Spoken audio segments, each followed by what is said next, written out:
Hello, beautiful rising community.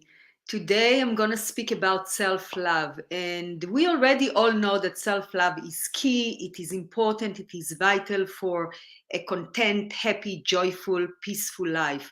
But many people asking me, I know self love is important, but how? How do I create more self love? How do I grow in love within myself? So, in this broadcasting, I'm going to talk about self love and how to grow in self love. I'm going to give you 5 practical tools that will transform the relationship with yourself if you follow them. They are easy to follow, they are simple to follow. Remember, everything is really simple, we don't need to complicate things. And so, how do we create more self love? So, key number 1, radical self acceptance. Radical self acceptance. First and foremost, we have to accept ourselves exactly as we are right now in this moment. Even if we feel overweight, or we feel exhausted, or we feel that we're not on purpose, or we feel that we're not looking good or not feeling good, whatever the case may be. First of all, radical self acceptance. When we accept ourselves as we are right now, we can then start create a positive change. We can then start elevate the way we feel, the way we look, the way we behave in the world. But we cannot do that from a place of resistance, from a place of resentment, or from a place of judgment, criticism, and all that. So first of all, it's radical self-acceptance. It's really honoring yourself for the journey that you have been right up until this moment, and all its ups and downs, and whatever led you to this moment in time. Just accept that from here you're going to start creating a positive change from a place of acceptance. Okay, key number 2, that is self-care. Self-care is self-love in practice. What does self-care means? Self-care means placing yourself as a priority, looking after yourself, meeting your needs for whatever your needs are, right?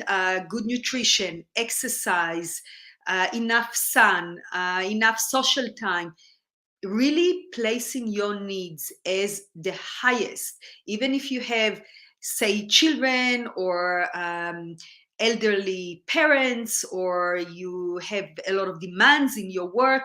Whatever the case may be, you place yourself first, right? When you're flying in an airplane and the airplane goes into an emergency mode, the instructions are that you first put the oxygen mask on yourself before you even place it on your child.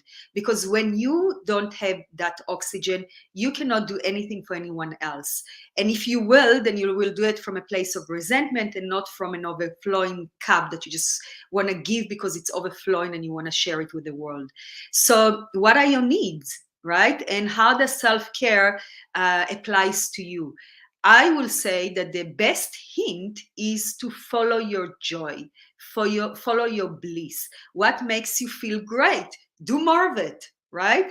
And inside, with your wisdom, whether it is a temporary superficial fulfillment, or it's something a bit deeper, something that really fulfill your soul, right? So there is no right or wrong, but just in some examples to kind of get you juiced up is anything that has to do with touch and massage, or any treatment, if it's manicure or pedicure or whatever tickles your feathers or blows your feathers. It's all good. There's no right or wrong, as long as you follow your bliss, right? And you really take care of your needs, of your basic needs, and you place yourself right at the top of the list, right? And then the third key is your inner dialogue. How do you speak to yourself? Are you your best cheerleader? Are you your best supporter, encourager, or you are your best criticizer and judgment? Your judge. And I've done a whole talk about how to improve your self-dialogue yesterday. So please scroll down on my page and find it and listen to that, because I go into a lot more detail. And then key number 4, called boundaries. Boundaries. And this is boundaries with yourself and boundaries with others. So, in other words, you have to establish what is your preferred space or preferred people, or what will support you, elevate you, enhance your journey, and what will damage your journey. So boundaries can be discerning what input you get into your system. So for instance, I don't watch the news for over 30 years. And I made a conscious decision 30 years ago that I'm not going to watch the news, because I am an empath, I'm a sensitive person, and the news really affect me badly. The news they are not positive, they are not even they're not reality. They are presented in a way to create and generate fear, and to create really negative emotions. And so I made that decision to stay away, and that has been serving me really, really well. So what are your boundaries? What are you willing to protect, right? Is it your time? Is it some people that are maybe not a great influence in your life? Is it your ability to say no? To say no to please others, to say no to any um, invitations that are not aligned with the truth of who you are. So really practice saying no, because if you don't learn how to say no, you also can't say yes. You can't fully say yes. So this is really, really important, is to establish those boundaries that protect you and your time and your energy and your space, right? And then key number 5 is to spend time alone, to be in your own space, preferably in silence, even better in nature, but to really have that relationship, right? Because every relationship takes time to create the bond. And if you don't have that bond within yourself, with yourself, then you don't really have a relationship with yourself. And there is a great distinction between being lonely to being alone. Lonely, it's the absence of others, and that is kind of on the negative. And being alone is enjoying the company of yourself. Because if you don't enjoy the company of yourself, how do you expect other people to enjoy your company? Right? So, how can you enjoy your own company? What activities can you do that will enhance your inner joy? Do more of that. Be in your own space. Take time to reflect. Take time to to just be instead of do, right? We are very much in our society geared towards doing, which is really the masculine paradigm.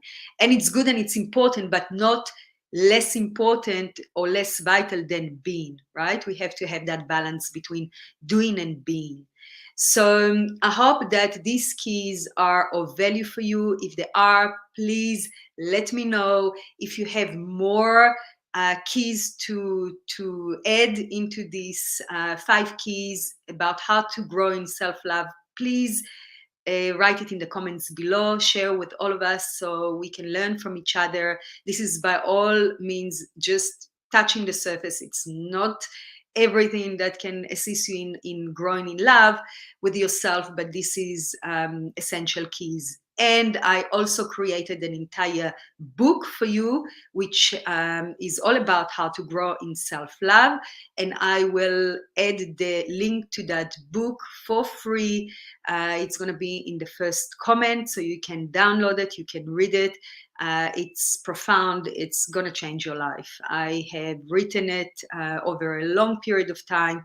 It's a journey through the chakras, and it really goes into depth of how can you practice self-love in a way that will sustain and in the way that will really grow yourself in that self-love.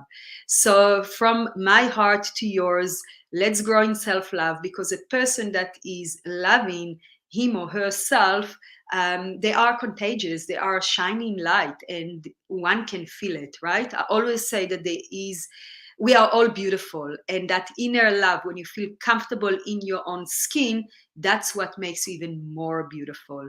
So lots of love from me. This is me for today. And if you feel that it is of value for you, please share it with your loved ones. Lots of love, and ciao for now.